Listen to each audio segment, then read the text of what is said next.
I live in Marion County, Fairmont, West Virginia. This is also the city where my experience took place. I am now 49 years old, but I was 12 years old when this happened. In 1978, my mother bought me a Ouija board thinking it was a game we could play together. So one evening while Dad was at work, we got out the board, lit a candle and put it in the middle of the table. We placed our fingers lightly on the planchette. Mom asked if there was anyone there that wanted to speak to us. I was giggling. She asked again. The planchette then moved to yes. I told Mom she was moving it and she said she was not. Mom asked, "Who are you?" The planchette then went to each letter and spelled Jackson. We did not know anyone by the name of Jackson, first or last name. Mom then asked, "Are you a good spirit?" The planchette moved to yes and then no. Mom asked, "How did you die?" The planchette did not move from the middle of the board. I was getting scared at that point. So Mom said, "Since you're not going to tell us, we are going to say goodbye now." The planchette slid to no. Mom said, "We have to go." The planchette then went to goodbye. We took our fingers off the planchette and it was sitting in the middle of the board. The planchette flew off the board and the round plastic piece where the middle pointer is was cracked. Mom put it all back in the box and put it up in my closet. Where we lived, the floor was close to the ground and my room was at the end of the house. And that night there was a growling sound coming up through the floor in the corner of my room. I went and got Mom. She came in and it stopped. My mom smoked cigarettes and that night her cigarettes smelled like sulfur. She said they tasted like sulfur, too. My dad could not smell it or taste it. I could smell the sulfur strong.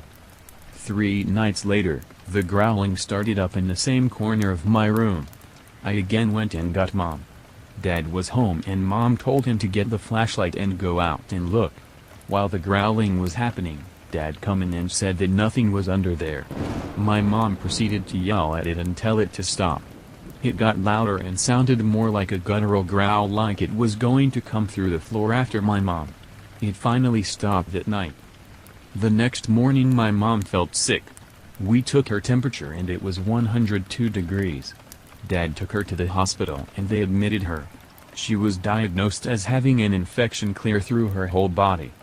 She was in there for a week. The doctor told my dad that if he had waited one more day to bring her in, it could have killed her. The whole time she was in the hospital, my room and the whole house was quiet.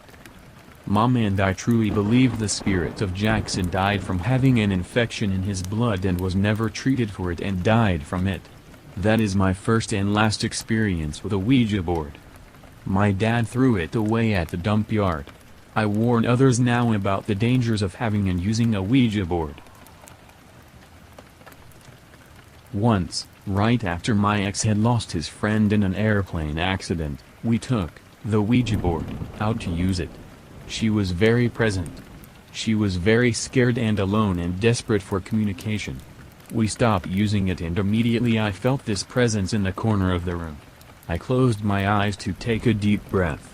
Suddenly the pointer started moving rapidly around and going too fast to spell out the words. It was terrifying. I refused to use the Ouija board again. I immediately felt exhausted. Completely and utterly drained. I lay down and had a nap. I was asleep for exactly 30 minutes. I woke up, bolted out of bed. I closed my eyes for a second to adjust myself to where I was, and I saw this skeletal thing standing in the corner of the room. It suddenly rushed at my face and started screaming at me, with a big, gaunt mouth. I opened my eyes and started screaming at my boyfriend to get it off me. I could feel it, so oppressive and aggressive, trying to get on, in me. I ran from the house, screaming, and, shaking. I don't think I ever used the Ouija board again. One day, it disappeared from my bedroom. It completely vanished. I have never found it. I have no explanations for what happened to it.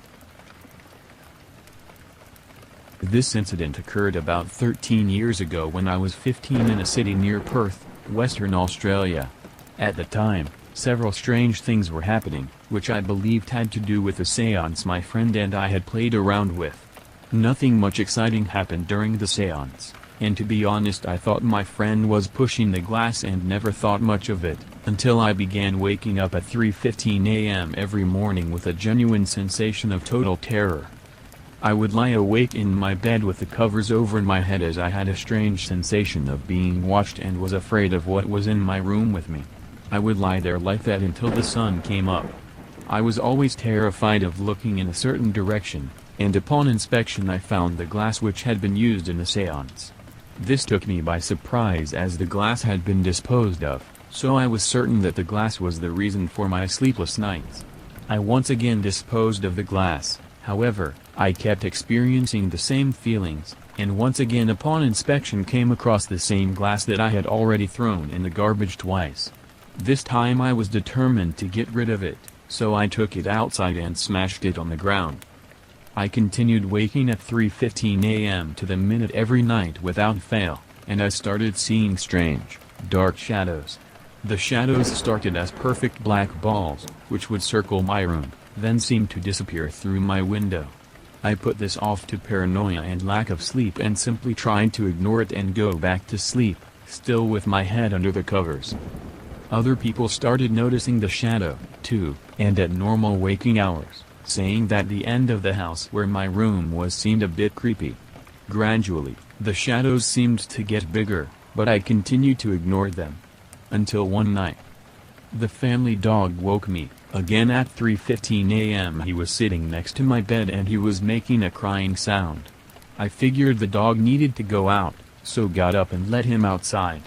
As soon as I was back in bed, the dog was at my window, squeaking and carrying on, so I got back up and let him back inside.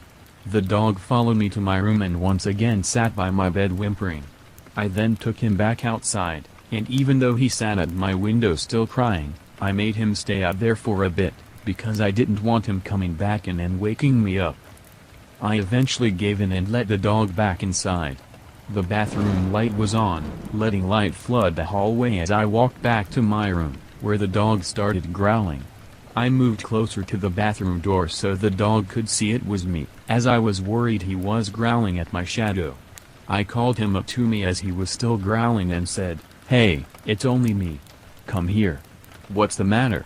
The dog walked slowly toward me, still growling, and sat next to my leg, growling at something behind me. In a flash, my thoughts raced to, "Oh my God, there is someone in the house," and turned around and started running down the hallway.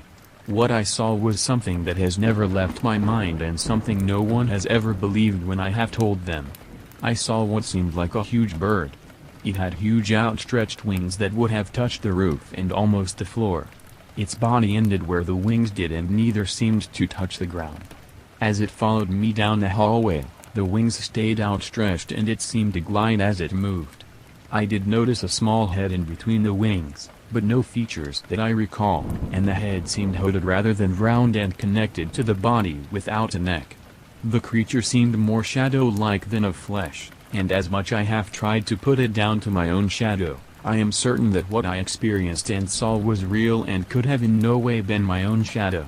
I remember mostly the wings and the enormity of them as they towered over me and how it moved as it followed after me until it slipped into another room.